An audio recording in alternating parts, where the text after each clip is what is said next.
Izin saya share screen ya. Untuk materinya ada beberapa PPT. Eh, Baik, mudah-mudahan suaranya jelas dan ini tampilan sudah tertampil ya. Baik, Bismillahirrahmanirrahim. Assalamualaikum warahmatullahi wabarakatuh. Waalaikumsalam warahmatullahi wabarakatuh. Baik, terima kasih kepada teman-teman, rekan-rekan sejawat Tunas Hijau ya, luar biasa. Ini pertama kali saya mengikuti acara ini untuk berbagi ilmu tentunya, berbagi wawasan dengan rekan-rekan, dengan adik-adik, siswa-siswi ya, yang secara nasional justru ini dari berbagai wilayah Indonesia. Saya lihat tadi ada apa dari kehadirannya di chat gitu ya, luar biasa. Dan ini juga merupakan webinar nasional. Jadi pada kesempatan yang baik ini, saya diberikan amanah terkait dengan potensi karhutla dalam Mohon izin Bapak untuk menyampaikan bahwa Zoom kali ini dihadiri masih 1928 peserta. Masya Allah, luar Dan biasa. mungkin nanti akan bertambah seiring berjalannya waktu. Baik, luar biasa Raihan. Ya, baik. Terima kasih banyak. Wah, ini juga di stream di YouTube ya. Ini luar biasa. Baik. Betul. Terima kasih banyak informasinya. Ini saya kira kesempatan yang sangat baik kami dari BMKG ya, mewakili BMKG untuk berbagi ilmu, berbagi wawasan terkait dengan karhutla yang notabene memang saat ini sedang hot gitu ya, sedang terjadi lah istilahnya seperti itu. Karena kaitannya dengan musim kemarau. Sehingga mungkin topik yang cukup relevan adalah kita bagaimana mempelajari atau mengetahui informasi iklim dan cuaca terkait dengan karhutla. Karena kalau bicara terkait dengan iklim dan cuaca tentunya banyak aspek gitu ya. Kalau bicara aspeknya, aspek karhutla, aspek banjir, longsor, tetapi dalam kesempatan yang sangat baik ini, eh, kita coba mengupas terkait dengan karhutla, tentunya dengan para narasumber yang tadi disampaikan sebelumnya. Baik, bahagia sekali. Jadi nama saya Miming Saipudin MSI, selaku Ketua Tim di bidang prediksi dan peringatan dini cuaca di BMKG ya. Jadi BMKG itu kantornya kalau kantor pusatnya itu ada di Jakarta di Kemayoran. Kemudian BMKG juga tersebar kantor UPT ya, unit pelaksana teknis tersebar di seluruh provinsi Indonesia. Di 38 provinsi itu ada kantor UPT-nya. Jadi kalau teman-teman yang ada di seluruh Indonesia yang hadir di sini, mungkin ada yang dekat lokasinya ke kantor BMKG, nah itu nanti bisa main silakan ya gitu ya. Nah kemudian saya tinggal di wilayah Bogor dan saya kira tadi saya lihat ada teman-teman yang dari Bogor juga ya, jadi salam kenal. Baik, sebelum sampai kepada pembicaraan terkait spesifik untuk apa namanya karhutla, saya coba apa namanya ya, membuka wawasan terkait dengan cuaca ekstrim dan siklus bencana di Indonesia. Jadi ternyata bencana di Indonesia itu sifatnya siklus. Seperti yang tadi disampaikan tuh di moderator ya di bagian awal bahwa karhutla itu adalah selalu berulang. Setiap tahun selalu ada. Itu artinya siklus. Jadi kalau sudah bicara berulang setiap tahun berarti kelihatannya itu siklus. Nah, ternyata tidak karhutla saja, ada bencana-bencana yang lain. Nah, sebelum ke sana, sebelum spesifik ke wilayah ke masalah karhutla ya, kita coba pelajari ini dulu deh. Jadi saya kalian ya masih belajar ya di tingkat SD, SMP maupun SMA dan rekan-rekan guru tentunya yang hadir di sini, ini pemahaman umum yang perlu kita pahami. Kenapa sih di wilayah Indonesia itu sangat unik gitu ya? Sangat unik kondisi cuacanya, kemudian dan bahkan tadi disampaikan di Indonesia itu siklus bencananya setiap tahun ada, bahkan sepanjang tahun itu ada gitu. Nanti karakteristiknya seperti apa? Jadi teman-teman sekalian, kalau kita perhatikan ini ada istilah eh, fenomena-fenomena cuaca yang berperan terhadap pembentukan cuaca ekstrim. Nah, jadi kalau yang disebut dengan cuaca ekstrim itu apa aja? Hujan lebat disertai petir, termasuk juga apa namanya karhutla juga dampaknya gitu ya, kekeringan itu adalah cuaca ekstrim. Dampaknya apa? Dampaknya banjir, longsor. Kemudian kalau yang terkait dengan kekeringan, ya dampaknya adalah karhutla. Seperti itu yang kita akan bahas di sini. Nah, kondisi-kondisi kekeringan, kondisi-kondisi curah hujan lebat itu ada pemicunya. pemicunya adalah fenomena-fenomena cuaca. Jadi kalau teman-teman sekalian pernah mendengar siklon tropis, nah, tropical cyclone, siklon tropis gitu ya.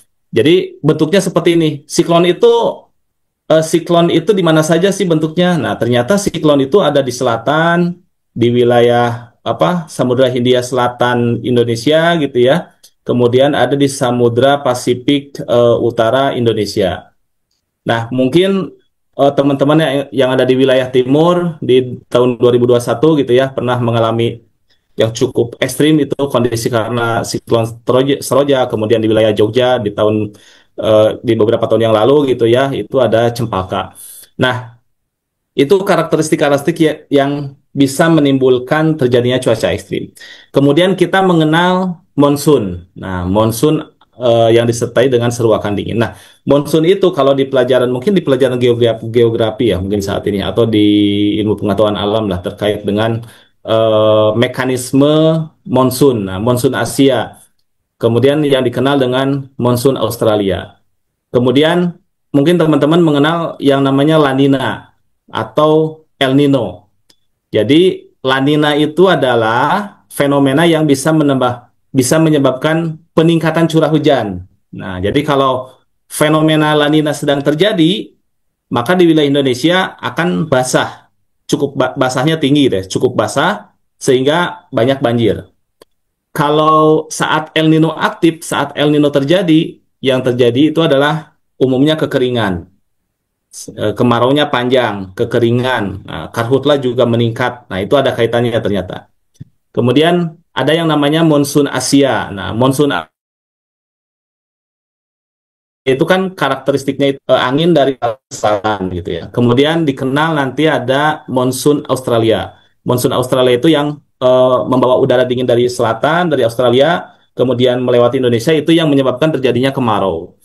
Sehingga kalau saat ini yang terjadi, nih, periode Juni, Juli, Agustus, kita memasuki Agustus, ini periodenya sudah mulai kemarau, sehingga yang terjadi itu adalah namanya monsun Australia. Baik, jadi secara umum, perubahan musim yang terjadi di wilayah di dunia ini gitu ya, itu dibentuk atau terjadi karena adanya perubahan posisi semu matahari. Ya, jadi saat ini seperti itu yang menyebabkan kenapa ada musim hujan, ada musim kemarau di wilayah Indonesia secara khusus gitu ya. Baik, itu adalah pengenalan umum. Kemudian, nah, kita perhatikan lagi ini ada pola angin yang membentuk musim Indonesia. Tadi yang disampaikan bahwa kita ada siklon tropis. Nah, siklon tropis itu kita lihat di sini. Ini adalah periode Januari gitu ya. Di Januari itu ada siklon tropis di wilayah selatan. Nah, ini bibit siklon namanya. Belum jadi siklon tropis, tapi bibit siklon. Kemudian ini yang sebelah kanan ini adalah angin di bulan Juni. Jadi teman-teman sekalian, ini gambar yang dilihat kita bersama ini adalah gambar angin ya. Jadi kalau kalau angin itu tidak terlihat, secara kasat mata tidak terlihat, tapi secara arah dia kita bisa gambarkan. Nah, jadi kalau teman-teman sekalian, adik-adik sekalian mendengar adanya istilah streamline, adanya gambar angin gitu ya. Kalau dari istilah mungkin dari teman-teman BMKG atau dari koran atau dari seperti apa, gambar anginnya seperti apa? Nah, gambar anginnya seperti ini. Jadi angin itu digambarkan arahnya seperti ini. Nah, kalau kita perhatikan ya, di bulan Januari ini gambar angin di bulan Januari gitu ya. Kita lihat ini monsun Asianya aktif, maka dia dari utara ke selatan masuk melewati Indonesia belok kemudian masuk ke wilayah Australia. Nah, ini yang dinamakan dengan monsun Asia musim dingin. Nah, pada periode ini, pada saat monsun Asia aktif, artinya aliran udara itu dari utara ke selatan, dari bumi utara ke bumi selatan melewati Indonesia. Nah, ini kita melewati periode musim penghujan, gitu ya. Jadi pada bulan Januari ini musim penghujan nih secara umum di wilayah Indonesia, karena ada wilayah-wilayah yang lain justru mungkin eh, justru tidak hujan gitu ya, tetapi cukup kering. Nah, tetapi secara umum ketika angin monsun aktif seperti ini, maka itu waktunya atau periodenya musim penghujan di Indonesia. Nah, kemudian kalau kita perhatikan di sebelah kanan, ini adalah gambar arah angin. Gambar arah angin di bulan Juni. Nah, berarti kan ada bulan Januari, ada di bulan Juni. Nah, kalau bulan Juni ini yang sebelah ini yang ditunjuk gitu ya, arah arah anginnya itu dari mana ke mana? Yaitu dari Australia, dari belahan bumi selatan menuju ke belahan bumi utara. Jadi ini kita namakan dengan angin timuran. Kenapa angin timuran? Karena dia bergerak dari arah timur ke arah barat, dari arah timur intinya gitu ya. Sehingga kalau mengenal atau disebut juga fenomenanya monsun Australia. Jadi kalau adik-adik sekalian, teman-teman sekalian, apa namanya mendapatkan istilah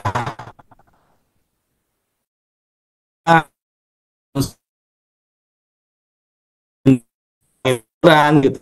Nah itu menandakan bahwa periodenya adalah periode Maret. Nah saat ini kita di bulan Agustus ya, di bulan Agustus, minggu-minggu pertama Agustus ini kira-kira seperti apa? Nah, kondisinya masih sama, kita masih memasuki angin timuran, gitu ya. Karena apa? Karena untuk wilayah Jawa umumnya dari arah timur, seperti itu. Atau di wilayah selatan ekuator gitulah ya, itu ada di wilayah dari arah timur. Maka kita mengalami musim kemarau. Nah, anginnya seperti ini.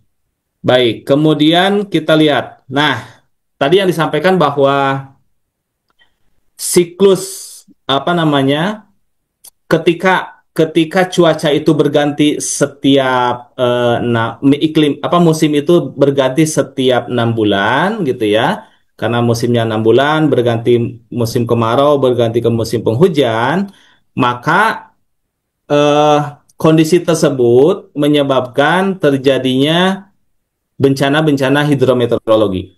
Jadi kalau ada sekalian atau teman-teman sekalian yang mendengar istilah hidrometeorologi itu apa? Nah, hidrometeorologi itu adalah terdiri dari dua makna, yaitu dua kata, hidrologi dan meteorologi. Kalau hidrologi itu yang terkait dengan bahasa mudahnya itu yang terkait dengan permukaan, hidro, air permukaan gitu ya, atau hal-hal yang terkait dengan ada di permukaan. Kemudian meteorologi, nah, meteorologi itu yang terkait dengan cuaca, iklim. Jadi yang dibahas meteorologi itu adalah di atas permukaan sampai ke atmosfer. Nah, itu meteorologi. Sehingga kalau mendengar istilah hidrometeorologi, maka kaitannya adalah fenomena yang ada di permukaan, yang ada di hidrologi, yang disebabkan oleh faktor-faktor cuaca, faktor-faktor iklim. Sehingga ketika mendengar istilah bencana hidrometeorologi, itu adalah bencana alam yang disebabkan oleh adanya faktor-faktor cuaca dan iklim. Misalnya apa? Misalkan banjir atau longsor, itu kan apa namanya dipicu oleh kondisi curah hujan yang sangat lebat sehingga terjadi banjir. Demikian juga longsor. Kemudian nanti demikian juga dengan karhutla. Karhutla itu terjadi karena apa? Ya, karhutla itu terjadi salah satunya dipicu oleh kondisi kering. Ya, nanti ada faktor lain, faktor kebakarannya gitu ya. Jadi, nah, kemudian kita kembali kepada siklus ini. Ini adalah siklus bencana hidrometeorologi di Indonesia. Jadi, adik-adik sekalian, teman-teman sekalian di sini, kita harus memahami bahwa ternyata di wilayah Indonesia kita itu sepanjang tahun, jadi sepanjang tahun itu mulai dari Januari sampai Desember atau apa namanya Desember ketemu November gitu ya, itu sebenarnya ancaman cuaca ekstrim itu selalu ada. Mungkin eh, seolah-olah tidak ada istirahat gitu ya. Karena di setiap periode waktu mulai dari Januari, Februari, eh, Juni, Juli sampai Desember itu ancaman cuaca ekstrim itu selalu ada. Ancaman bencana itu sepanjang tahun akan kita hadapi gitu ya. Nah, tapi karakternya berbeda. Coba kita perhatikan gitu ya. Nah, kita fokus di pertama di Desember, Januari, Februari. Desember, Januari, Februari itu di sebagian besar wilayah Indonesia itu kan musim hujan, puncaknya musim hujan gitu ya. Sehingga ada bencana hidrometeorologi itu sifatnya basah. Basah itu dalam artian banyak air. Karena misalkan banjir, nah banjir, kemudian ada longsor, kemudian gelombang tinggi juga seperti itu. Nah kemudian memasuki 3 bulan berikutnya, Maret, April, Mei. Nah, Maret, April, Mei itu dikenal sebagai pancaroba atau peralihan. Jadi pancaroba ini bukan musim gitu ya, beda ya. Kalau kalau dibilang bahwa musim pancaroba, nah itu sebenarnya kurang tepat. Tapi bisa disebutkan saja bahwa Maret, April, Mei adalah periode pancaroba, periode peralihan. Jadi periode peralihan dari hujan, musim hujan ke musim kemarau. Nah, apa namanya bencananya apa aja? Kalau bencananya puting beliung, thunderstorm, ada apa namanya hail, hujan es. Jadi kalau teman-teman sekalian di periode Maret, April, Mei, kemudian ini waspada terhadap puting beliung di wilayah sekitar, hujan es, kemudian kilat petir itu lebih banyak bahayanya di Maret, April, Mei. Nah ini yang kita bahas di 3 bulan berikutnya nih di pertengahan, yaitu di Juni, Juli, Agustus. Nah, Juni, Juli, Agustus itu dikenal sebagai puncak musim kemarau. Jadi kalau sekarang kita ada di periode Agustus, ini sebenarnya di sebagian besar wilayah itu kita masih berada pada puncak musim kemarau. Di sebagian besar wilayah Indonesia ya. Nah, bahayanya apa? Kekeringan, kemudian karhutla tentunya yang kita bahas. Kemudian ada juga gelombang tinggi di wilayah perairan. Nah, kemudian di 3 bulan terakhir, September, Oktober, November. Nah, ini juga dikenal sebagai periode pancaroba, periode peralihan. Karakternya sama seperti Maret, April, Mei, yaitu potensi bencananya apa? Ada puting beliung, ada thunderstorm, ada hujan es, gitu. Jadi, seperti itu.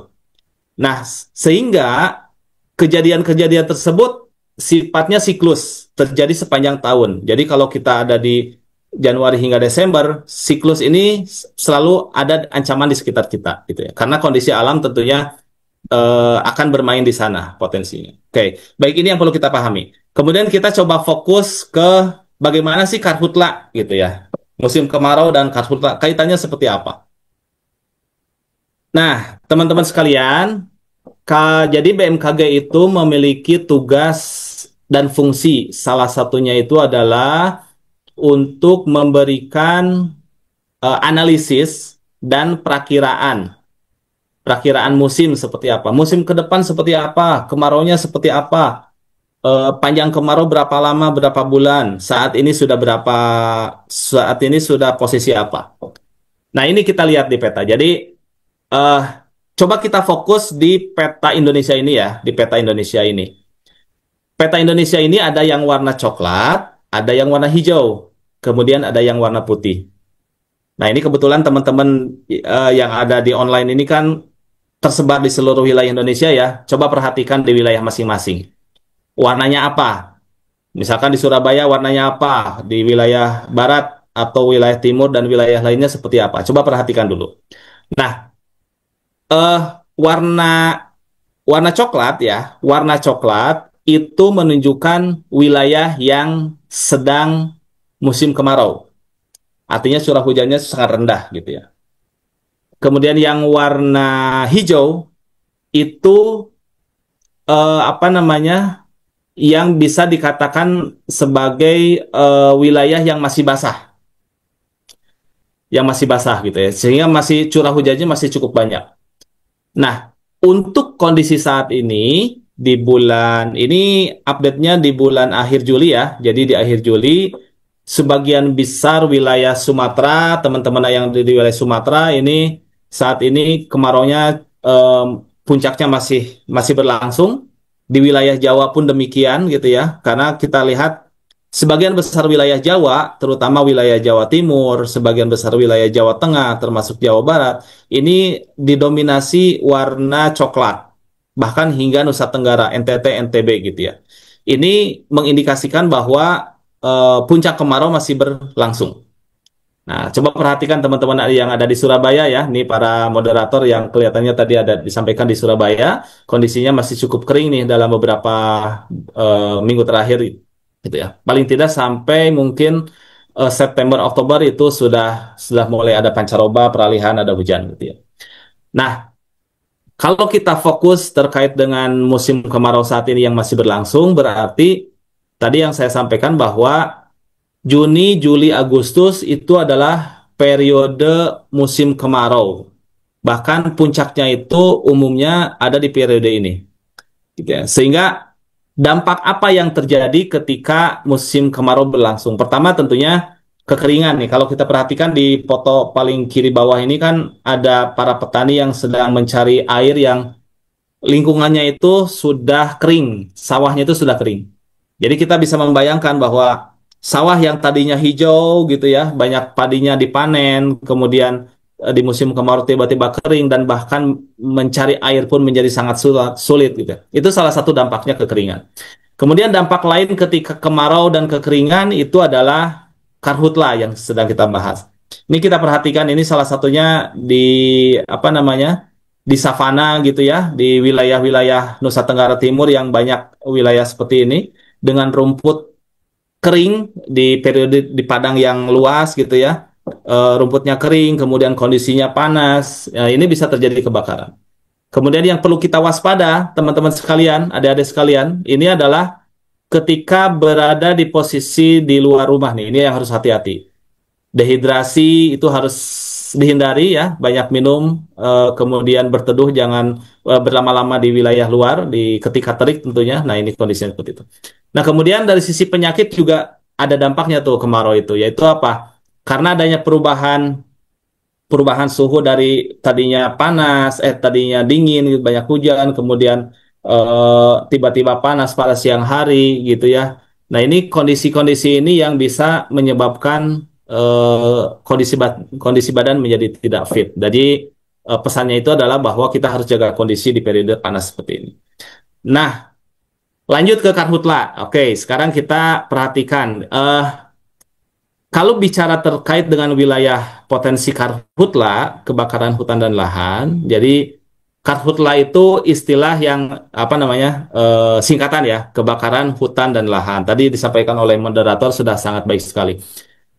Kalau kita perhatikan, jadi BMKG memiliki peta potensi karhutla. Jadi kita bisa memonitor ini kemungkinan terjadinya karhutla di wilayah mana saja di Indonesia, itu kita monitor di produk ini nih, di produk namanya Fine Fuel Moisture Code. Jadi indeks untuk melihat tingkat kemudahan terbakarnya lahan, gitu ya. Nah ini sama dengan relate ya, sangat relate dengan kondisi kekeringan kemarau yang tadi disampaikan di slide sebelumnya.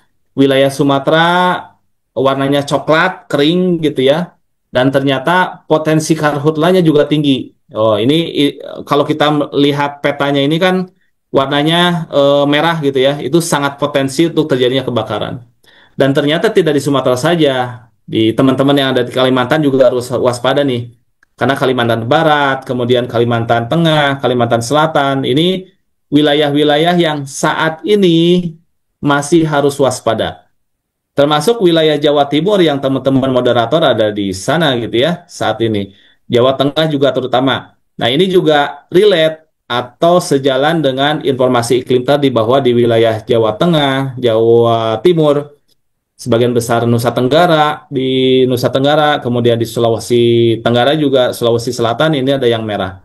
Nah ini potensinya tinggi. Kemudian di wilayah Papua, teman-teman yang ada di Papua juga sama ini. Di Papua sekitar Merauke mungkin ini ya, kalau tidak salah ya di ininya. Nah ini cukup tinggi juga potensinya.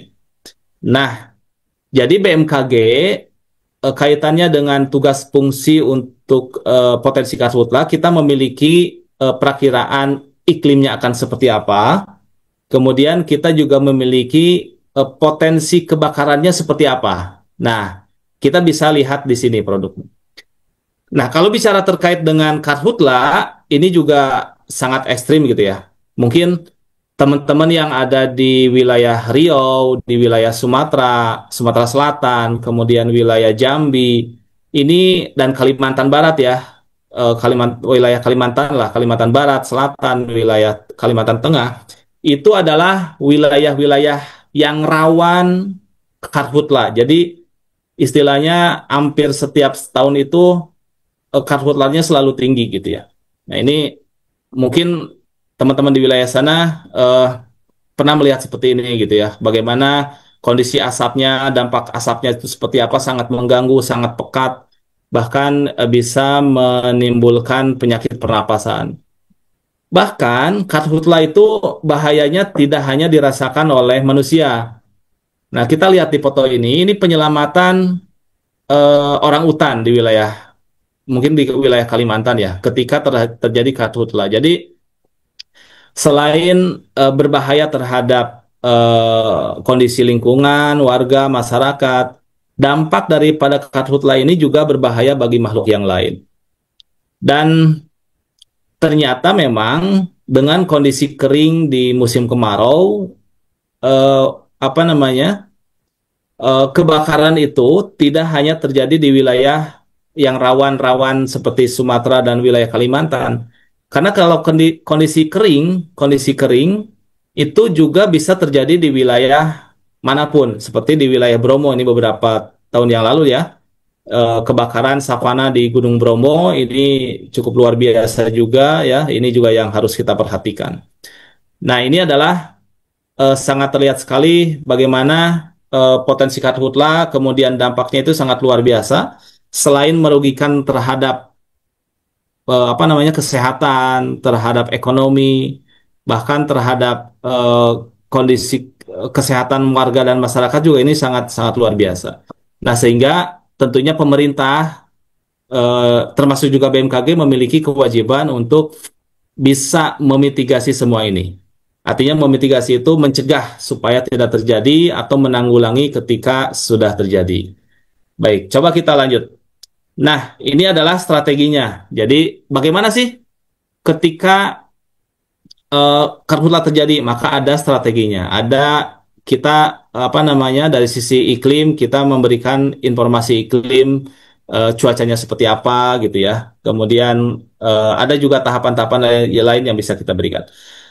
Nah, lalu karhutla itu karakternya seperti apa? Nah, eh, kebakaran hutan dan lahan itu kan dipicunya adalah karena kondisi kering misalkan. Kondisi kering karena cuaca iklimnya kering, kemudian lahannya kering, sehingga tumbuhan-tumbuhan kering, sehingga ketika dipicu oleh api sekecil apapun, baik api karena puntung rokok gitu ya, karena api adanya percikan dari apa gitu, atau misalkan karena terbakar petir, karena ada sambaran petir kemudian terjadi kebakaran, kemudian juga adanya ulah-ulah pembakaran lahan yang dilakukan oleh manusia, ini bisa terjadi. Nah, jadi ketika hubungannya dengan cuaca seperti apa nih? Jadi kalau kalau ada api yang membakar lahan, kemudian ternyata di saat itu anginnya kencang, itu kan bisa menyambar wilayah lain sehingga cukup meluas. Nah, ini yang bahaya. Kenapa di wilayah-wilayah yang banyak apa namanya penduduknya ketika terjadi api itu harus diungsikan karena sangat membahayakan. Nah, ini yang menarik dari BNPB ya. Mungkin nanti narasumber berikutnya yang akan menjelaskan lebih lanjut. Dari BNPB menjelaskan bahwa 99% karhutla dan kebakaran itu adalah ulah manusia. Nah, ulah manusia nih, ini kata kuncinya adalah ulah manusia. Gitu ya. Jadi kalau kondisi iklim sudah kering, kemudian lahan sudah kering, maka yang harus menjadi aware itu adalah manusianya gitu ya. Kita jangan sampai menyebabkan hal-hal yang tadi kita gambarkan ini bisa menimbulkan adanya api kebakaran yang tadinya kecil justru bisa menyebar. Jadi teman-teman dari BNPB ini menjelaskan bahwa 99% adalah ulah manusia dan itu memang seperti apa yang terjadi seperti itu gitu ya. Jadi selebihnya apa? Ya mungkin disebabkan karena petir. Kalau petir kan cukup jarang terjadi gitu ya, terjadi ke area permukaan kemudian menyebabkan kebakaran itu sangat jarang terjadi. Nah, kemudian apalagi kalau yang alami ya mungkin ada pancaran matahari yang menginikan ke apa namanya? ke kaca gitu ya di wilayah kering, kemudian dia menyebabkan kebakaran itu juga bisa terjadi. Tetapi variasi atau frekuensi kejadian sangat jarang. Tetapi sebagian besarnya itu adalah karena ulah manusia. Nah, ini adalah hotspot. Nah, ini kita bicara hotspot nih. Kalau tadi adalah kita bicara potensinya seperti apa, maka ini hotspot. Nah, ini dampak berikutnya nih. Jadi kalau adik-adik sekalian, teman-teman yang ada hadir di sini, ada mendengar istilah titik panas atau hotspot gitu ya. Itu adalah benar-benar titik api yang termonitor oleh satelit. Jadi gambarannya itu adalah kita kan punya satelit cuaca gitu ya. Satelit cuaca dari ketinggian tertentu di atmosfer, kemudian dia memotret permukaan bumi. Nah, kemudian dari data satelit tersebut itu bisa dimonitor. Dimonitor, oh ini ternyata panasnya sekian, maka ini adalah merupakan hotspot. Nah, hasilnya apa? Hasilnya kita petakan di sini. Nah, untuk 24 jam terakhir di tanggal kemarin ya, kita lihat wilayah Kalimantan Barat, Kalimantan Tengah, ini hotspotnya warna merah. Warna merah itu berarti tingkat keyakinannya sangat tinggi. Permisi Termasuk juga, Bapak, mohon maaf ya. waktunya kurang 5 menit lagi. Baik, baik. Terima kasih. Nah, ini di Sumatera juga termonitor, di wilayah Jawa Timur juga ada nih, ternyata ya, di Nusa Tenggara. Oke, nah ini gambaran di 2024 sama nih. Jadi di tahun 2024 selama bulan Juli